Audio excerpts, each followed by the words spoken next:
For advertisements, please contact 8125893028. మా mail ID maxtvtelugu@gmail.com. Shri Guru Charitra పారాయణ. సిద్ధయోగి యొక్క మాటలు విన్నటువంటి నామధారకుడు చాలా సంతోషపడ్డాడు.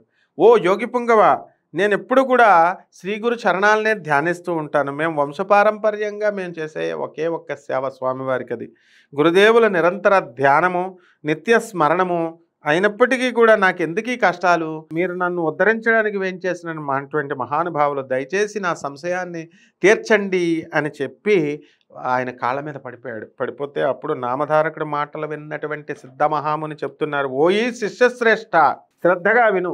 ఎవరికైతే గురుదేవుల ఆశీస్సులు ఉంటాయో వారికి కష్టమనే మాటే తెలియదు.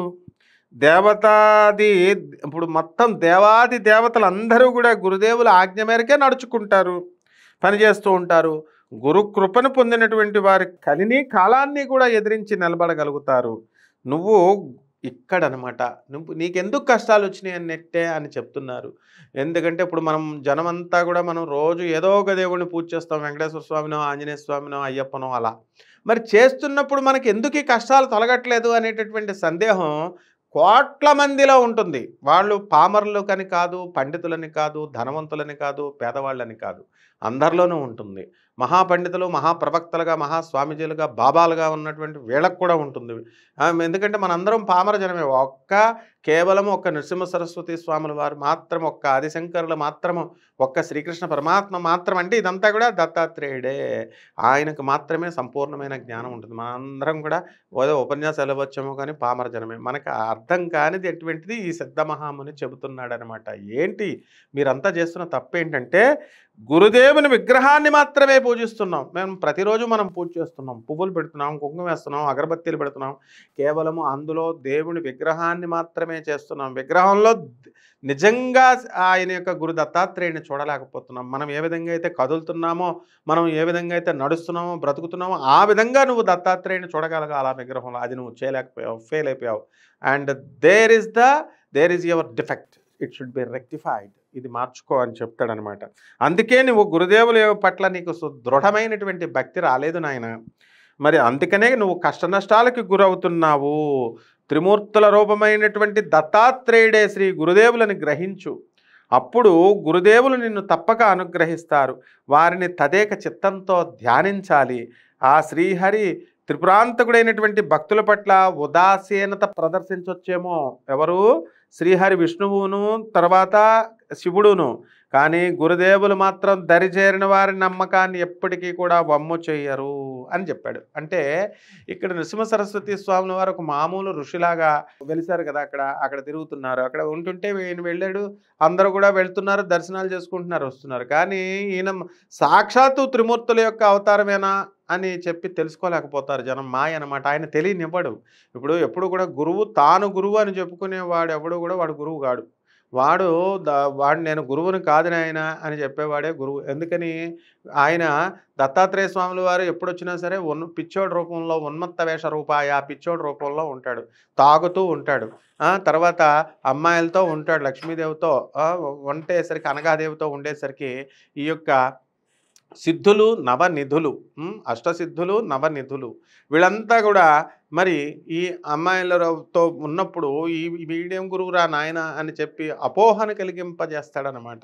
అయితే దేవతలందరూ కూడా వీళ్ళు నిజమైనటువంటి గురువు కాదు అని చెప్పి అపోహపడి వెళ్ళిపోతారు. ఎవరైతే స్టాండర్డ్గా నిలబడతారో అటువంటి వాళ్ళకి గురువు యొక్క అనుగ్రహం అనేటటువంటిది లభిస్తుంది. కాబట్టి గురువు గారు సిద్ధమహాముని ఏం చెప్పాడు, నామధారకుడి మనసులో ఉన్న ఇలా చెప్తుంటే ఈ నామధారకుడికి ఒక డౌట్ వస్తుందన్నమాట. డౌట్లు రావాలా శిష్యుడు అనేటటువంటి వాడికి. మరి ఏమిటి అండి, యోగేశ్వర, బ్రహ్మ విష్ణు మహేశ్వరులు సృష్టి స్థితి లయకారకులు, వారు గురుదేవులు ఎలా అయ్యారు అని అడుగుతారు. ఒకవేళ అప్పుడు ఏం చెప్పారంటే, గురు గీతలో చెప్పబడుతుంది ఇది, నా గురోరధికం తత్వం, నా గురోరధికం జ్ఞానం, నా గురోరధికం తపః, తస్మై శ్రీ గురవే నమః. నాయనా, నువ్వు నా గురోర్ అధికం తత్వం, నువ్వెంత గురుతత్వం తెలుసుకున్నావో, మెటాఫిజిక్స్ నేర్చుకుని వస్తావో అది నీ గురువు కంటే అధికమైంది కాదు. నా గురోర్ అధికం తపహ, ఎక్కడెక్కడో వేల సంవత్సరాలు తపస్సు చేసి వచ్చానండి అంటే అది నీ గురువు కంటే అధికమైంది కాదు. నా గురోర్ అధికం జ్ఞానం, నేను ఎక్కడో ఎన్నో యూనివర్సిటీస్లో నేర్చుకొచ్చానండి, వేద పండితుల దగ్గర నేర్చుకొచ్చానండి, అది నీ గురువు కంటే అధికమైంది కాదు. కాబట్టి నా గురోర్ అధికం, నా గురోర్ అధికం, నా గురోర్ అధికం ఇది శివశాసనత. గురువు కంటే అధికమైంది ఏది కూడా లేదు లేదు లేదు, ఇది శివుని యొక్క శాసనం అని చెప్పి గురుగీతలో చెప్పబడి ఉందన్నమాట. కాబట్టి ఆ విధంగా ఈయన ఏమని అడుగుతాడు, కబీర్ దాస్ చెప్పాడు. మరి ముసల్మాన్ల కుటుంబంలో జన్మించినటువంటి కబీర్ దాసు ఏమంటాడు, సాధువుల డ్రెస్ వేసినంత మాత్రాన వాడు సాధువైపోడు, కాషాయ బట్టలు వేసినంత మాత్రాన. ఇదే జగద్గురు ఆదిశంకరాచార్యుల వారు కూడా చెప్తారు, వాళ్ళ పొట్టకూటి కోసం వాళ్ళ పాపం కాషాయ బట్టలు వేస్తారు. ఏదో మోసపూరితమైనటువంటి మాటలు చెప్పి వాళ్ళ అందరి దగ్గర, భక్తులందరి దగ్గర డబ్బులు లాక్కొని ఆశ్రమాలు పెడతారు, కారుల్లో తిరుగుతారు, బెంజ్ కారుల్లో. ఇదంతా కూడా ఏమీ వాళ్ళకి అక్కరకు రాదు. లాస్ట్కి వాళ్ళు కూడా పుట్టగతులు ఉండవు, వాళ్ళంతా కూడా నరకానికి వెళ్ళిపోవాల్సిందే, వాళ్ళకే రాదు మోక్షం, ఇంక మీకేమిస్తారు చెప్పండి. అందుకని కబీర్ దాస్ ఏం చెప్తాడంటే, నీకు దేవుడు భగవాన్ ఔర్ గురు దోనో ఏక్ సామనే మే ఖడా హై, ఒకే చోట కనుక నుంచుంటే పహలే తుమ్ ఎవరికి దండం పెట్టాలా, గురువుకో చరణ్కో నమస్కార్ కర్నా, అంతేగాని గోవింద ఔర్ గురువు అంటాడు. గోవిందుడు గురువు ఇద్దరూ కలిసి ఒక చోట కనుక నుంచున్నట్లయితే నువ్వు గోవిందుడికి దండం పెట్టకూడదు, దేవుడికి నువ్వు గురువు పాదాలకు నమస్కారం పెట్టాలా. ఎందుకని అన్నదానికి విశ్లేషణ చెప్పారు. అదే ఈ గురుగీతలో కూడా, ఈ గురు చరిత్రలో సిద్ధమహాముని కూడా చెప్తున్నాడు. ఎలా అంటే, ఒకవేళ కనుక త్రిమూర్తులకి గోవిందుడికి కోపం వచ్చిందనుకోండి, కోపం వస్తే ఈ గురువు ఉంటాడు నీకు మార్గం చెప్పడానికి, అరే నువ్వు ఇలాంటి తప్పులు చేయడం వల్ల నువ్వు ఈ అపరాధాలు చేసావు కాబట్టి నీకు దేవుడికి నీ మీద కోపం వచ్చిందిరా, కాబట్టి ఇలా ప్రవర్తించు, కోపం పోతుందని మార్గాన్ని చూపించేవాడు గురువు. మార్గాన్ని చూపించి నిన్ను రక్షిస్తాడు. అదే గురువుకే కోపం వచ్చిందనుకోండి, నీకు ఇక నువ్వు తప్పు చేశావు అని చెప్పేసి నీకు ఆయన మార్గం చెప్పడు. ఎలాగా, గురువుకే కోపం వచ్చింది, ఇంకా మార్గం ఎవడు చెప్తాడు నీకు, దేవుడిని ప్రసన్నం చేసుకోవడానికి, దేవుడి యొక్క కోపం పోగొట్టుకోవడానికి. కాబట్టి బ్రహ్మ విష్ణు మహేశ్వర స్వరూపులైనటువంటి ఈ యొక్క వాళ్ళు, ఈ దత్తాత్రేయుడు వాళ్ళు సృష్టి స్థితి లయకారకులు.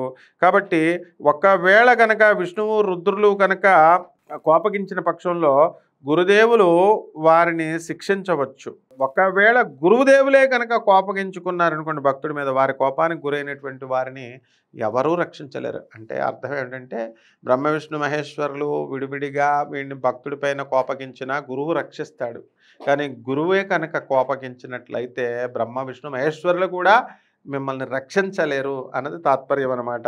అయితే ఇది ఏ శాస్త్రం ఏ పురాణంలో ఉందో కొంచెం నాకు తెలియజేయండి, నా సందేహాన్ని నివృత్తి చేయండి అని అడిగితే అప్పుడు నా హృదయంలో ద్వంద్వం నశిస్తుంది. అంటే ఈయన దేవుడేనా, ఈయన గురువేనా, ఈయన నన్ను నిజంగా చేయగలడా. ఇప్పుడు ప్రతి ఒక్క వ్యక్తిలో కూడా ద్వంద్వం ఉంటుంది. పైకి దండాలు పెడతారు, కొబ్బరికాయలు కొడతారు, అరటిపళ్ళు పెడతారు, కానీ నిజంగా మన దేవుడు చేస్తాడా చేయడేమో అనే ద్వంద్వం ఉంటుంది. అది నశించాలి. అది నశించినప్పుడే దేవుడు మనకి దొరుకుతాడు.